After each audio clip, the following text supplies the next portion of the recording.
RPG Nation. One nation under God, under the RPG God called your main man, live out of safety net. Today I speak about the archetype of the barbarian, and so many people throughout the ages. Advanced Dungeons and Dragons, Palladium Fantasy, Dungeons and Dragons, Within the Ring of Fire, and so many other fantasy experiences and vistas that you have traveled to the portal of your mind. Think back on those oceans of time, those RPG experiments, pleasures unfold for you in the mind's eye of hindsight. Now, so many times when you barbarian horde people that should know more about barbarism than any other kind of people, because you are barbarians. One and all, wave your hammer high. The barbarian, of course, it can take many forms, but so often you see the caveman with no charisma, with no intellect, with no wit. But is that really what you wanted to play? Or did you want to worship Crom from Cimmeria and have the wit, the guile, the enthusiasm, the charisma of a natural 20 of your man, the big man from California these days, of Arnold? That's right. What the hell, you think I got a 9 charisma? You must be out of your damn mind. That's easily a 20, and at these stages, as the king of Aquilonia, who knows where it could reach. And that's for me, man. That's that sweet spot. Nothing finer than being that noble savage that commands the room and it lights up. And look at how badass that guy is, just by his force of presence of will. And you must understand, when you have a low charisma, when you have a low presence score, depending on if you've upgraded your RPG experience, you have a character that doesn't command the room, that doesn't light it up, that just thrown into the muck. You're like, that guy has big arms, but still the muck for you. Enjoy the thoroughfare and the optimal droppings. That is all you deserve, you wretched woodland imbecile. But when you have that smooth nobility that commands the admiration of females and the adoration of men as well, where they look at you and they know you're a man's man, a real man, and a real champion, that really puts that character in a whole nother spin, a whole nother possibility, and that guy can be iron, intimidating, can be very attractive, magnetic to those around him. And just think about that. How much more baller is Conan the Barbarian than Grunt the Barbarian? I can't mess with no Grunt the Barbarian. Can you? And if you do, that might be a jack to you. But you might be that sword swinging, that leather armor wearing, that bicep having, that incredibly cut, that, you know what I'm talking about, baby. I'm talking about lighting that room up, catching fire, bringing the enthusiasm to a whole nother level. And it's no disguise. There might be a wizard that you will not trust, as is your custom. There might be someone who prays to a god that is clearly ridiculous, something much like the Four Winds, in comparison to Krob, who himself may not be taken seriously. He may have all these things. You're the man. And that's what it is. And that's where people sleep on charisma so often. Oh, let's just dump that down. Well, guess what? You've just built someone that sucks. That's really what it means. Like, if you look at people in real life and they have like a 7 charisma, you go, that guy sucks. That guy sucks. They just sucks. He's got like, that dude ain't finna scare nobody. Take your belt off and just latch him a few times. Like that was what was really good. And it will stay that way, rest assuredly. So what I'm trying to bring across to you is have that majesty that grandeur and awe, that rugged manliness, and have other men look up and realize that you're a man and perhaps they are not, as they reevaluate all of their life, as their women look at you and forget that man, and think of your loins. It's that beautiful fantasy equivalent of the action hero that's just badass, walking slowly away from buildings that explode, or moving off after slaying the dragon. Okay, this is a dragon. What? Do you think that's all I have? Yeah, we could do a lot more.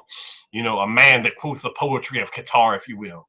And do you think Grunt the Barbarian has ever had the lamentation of women before him? No one cares about what he did. That's not memorable. You're like, oh, some dude that stunk a lot, had lice, an abundance of lice for his animal companion. Can you imagine that? Just an enormous a swarm of lice. That's certainly not for the noble savage. That man be pristine. You understand what I'm saying? So what I'm trying to say is don't sleep on that. It has such an extreme usefulness. Just when you can come in and you can command, just with a look, people, oh, what's this guy? It's this guy. And if you are a dungeon master, a flame tender, if you are a keeper or storyteller or whatever you want to be, whatever you want to call yourself on any given RPG day, put it over, build it up, showcase it.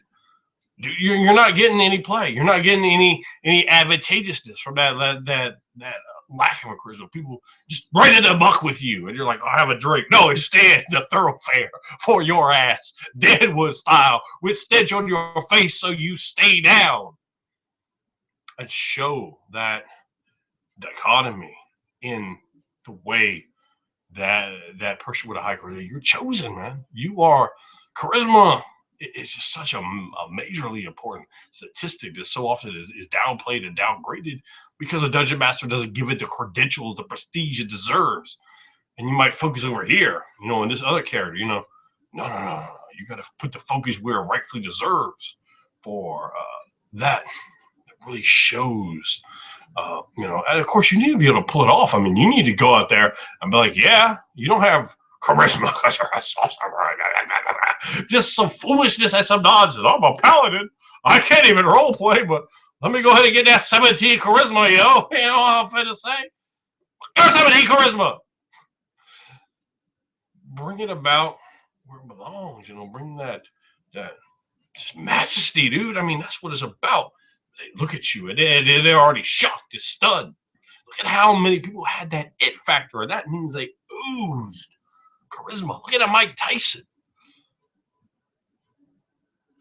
Look at the fact that man defeated people before they even stepped in the ring because he was in him. But it was that presence, that great quality, and you can see it even translated to anything he does. The guy can sing a damn song and steal a movie, you understand? Look at Arnold. That man commands in so many of the best action movies ever made. And in comedies as well, and has poison, has his speeches. That's a wonderful thing. And if you want to do that, you want to bring yourself into that kind of character, into anything. But I got particularly for the barbarian archetype. That's what I'm looking for right off the bat. If you try to pitch me some sloppy old charisma, I mean, you can play the barbarian, you can play straight up caveman style, but not to say you can't develop or do things with that. I'm not trying to put it over. I'm trying to get you to think about how much more you could do with that guy that walks in and goes, enough. That's what's really good. You understand what I'm saying? Make it good, man. Make it memorable. Make it beautiful. Make it magic. Go in your game and say, yeah, I'm gonna steal this show. That doesn't mean spotlight hard. It doesn't mean Jack as a player. It means bring those spirits up, bring those intensities up, and show them something this fucking magic. You understand? Bring it over. Stay in character. Make the character. Play the character. That's what I'm talking about, baby. Show up, try, succeed, and get into that mind space of that classic hero. There's so many people, they want to make that, and then they default into this numbers game, and I see it over and over again. Now, people I'm going to play with, you bring that to me. Prepare to get joked, and abundantly.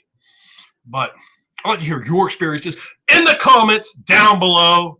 And you can rate or share or subscribe this, or you can take it and shove it right up your ass if you want. I don't care. But I do want to hear your comments. Have you seen this? Have you seen this sort of malfeasant behavior in your RPG experience, where they're not venerating it, they're not putting it over? And I really wanted to showcase that with such a brilliant example, because if you watch my channel, there's almost no chance you don't like Conan the Barbarian. You understand it? You have to like Arnold. You have to like my movie. You understand? Not necessarily my movies from the late '90s. Those aren't good.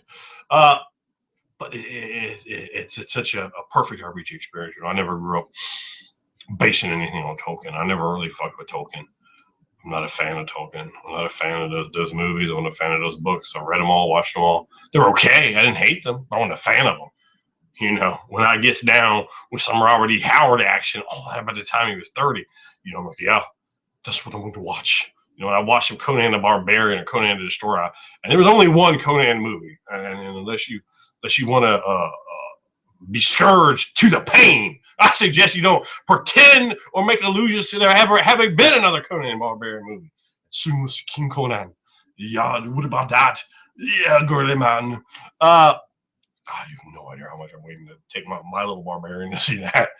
So let me know what you think. Down here, up there, over here, in here, or even in here. It don't really matter to me.